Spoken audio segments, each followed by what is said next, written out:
Good morning, everybody.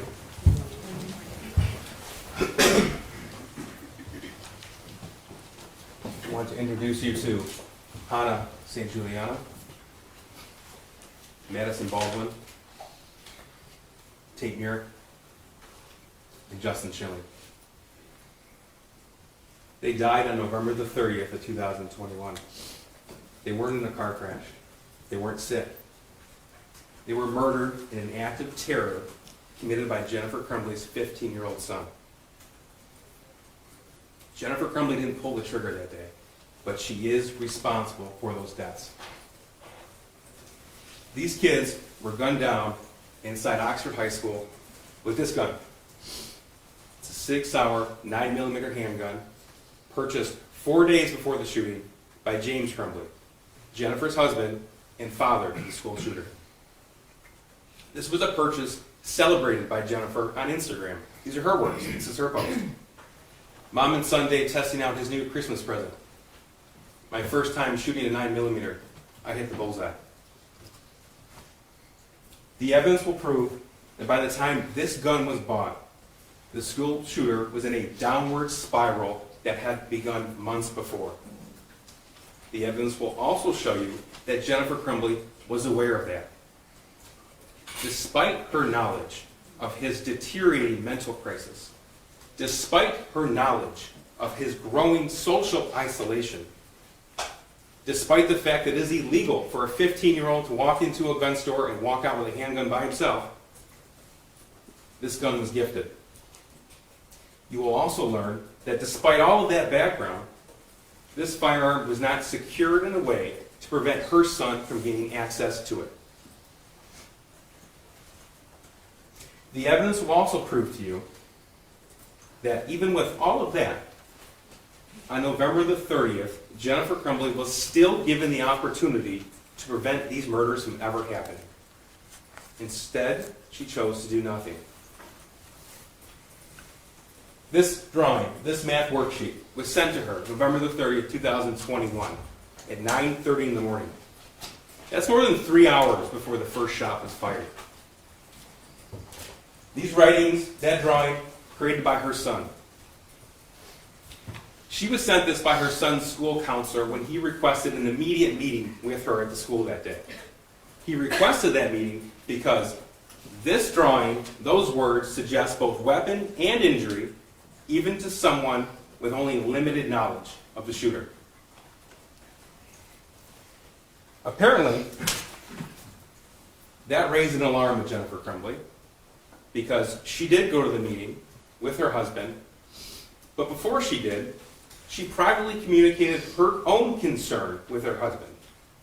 This will be admitted in evidence throughout the trial. This is a portion of a Facebook messenger thread from Jennifer to James Crumbley. Jennifer, words in blue. Emergency, November 30th, 2021, 9:35 a.m. Then she sent the picture to James. His response, my God, WTF. And then he wrote back about the vet. He was at their barn, worried about their horse. Jennifer's response, he said he was distraught about last night. And then, I'm very concerned, headed to his school. That's at 10:12 a.m. Yet despite their private concern, the evidence presented in this trial will show to you that that meeting at the school was nothing like that school counselor or the dean of students who sat in on a meeting had ever experienced before. Those two individuals, even with their limited knowledge of that drawing, had expected the defendant or her husband to take their son home and set an appointment with a mental health professional. But they didn't.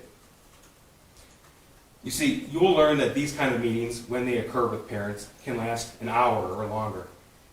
This one was abruptly ended by Jennifer Crumbley after just over 11 minutes. And then she left. You see, this drawing alarmed everyone who saw it, including those who only knew the Crumbleys in limited settings, or even to those who had never met their son before. The two people in the world with all of the information, all of the background, to put this drawing into context were James and Jennifer Crumbley. And you will learn that in that meeting, they didn't share any of it. They didn't say anything about the fact that that firearm was identical to the 6-hour 9mm. Identical. They didn't mention how that gun was stored. They didn't mention anything about his increased mental distress. You'll learn that after the meeting when they left, they didn't embrace him. You'll learn that their home is just down the road from the Oxford High School. They didn't stop by the house to look for the gun.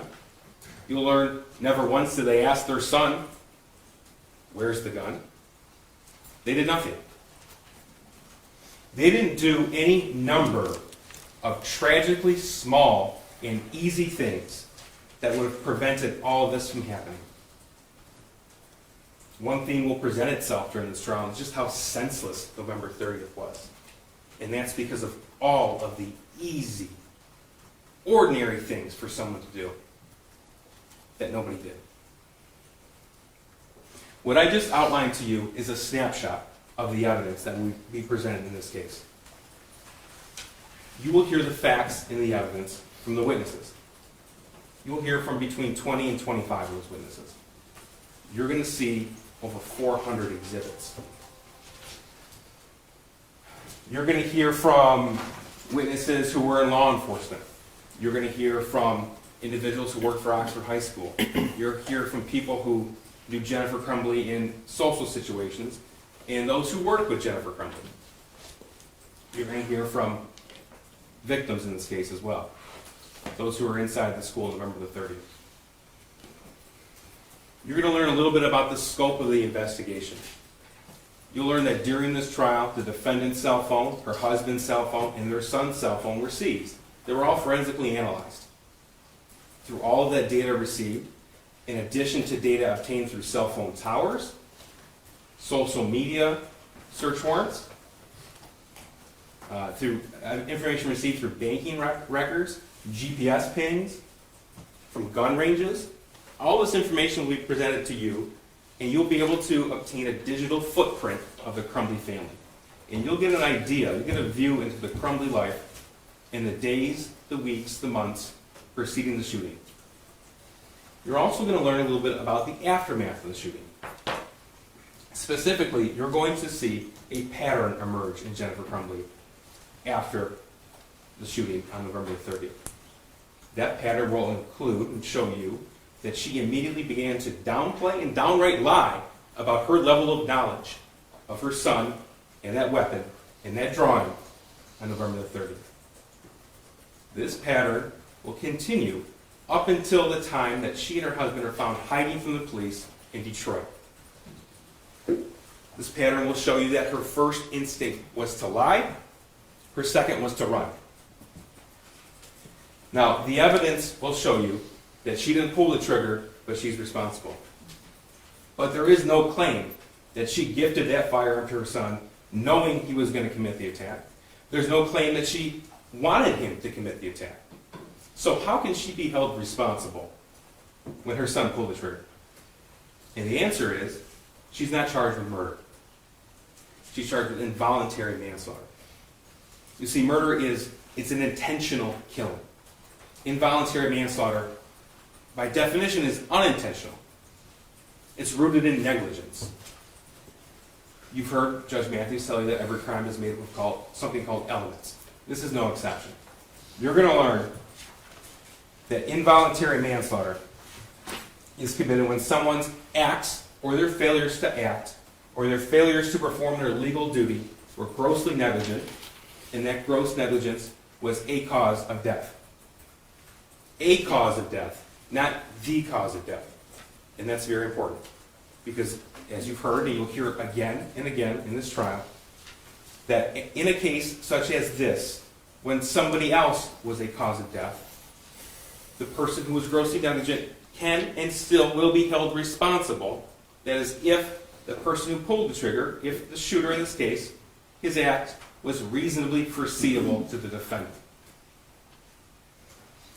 To the defendant, specific to her, not to everybody else in the world, not to a stranger, not to a teacher, but to his mother, one of the two people in the world who raised him, who lived with him for 15 years, one of the two people in the world who had all the information necessary to put that drawing into context. So what's gross negligence? You will learn that it is a willful disregard of danger. Gross negligence is when you could use ordinary care, just ordinary care, to avoid a known danger, and you don't, even though it is apparent that serious injury could occur. And that's what this case is about. It's about Jennifer Crumbley's willful disregard of the danger that she knew of.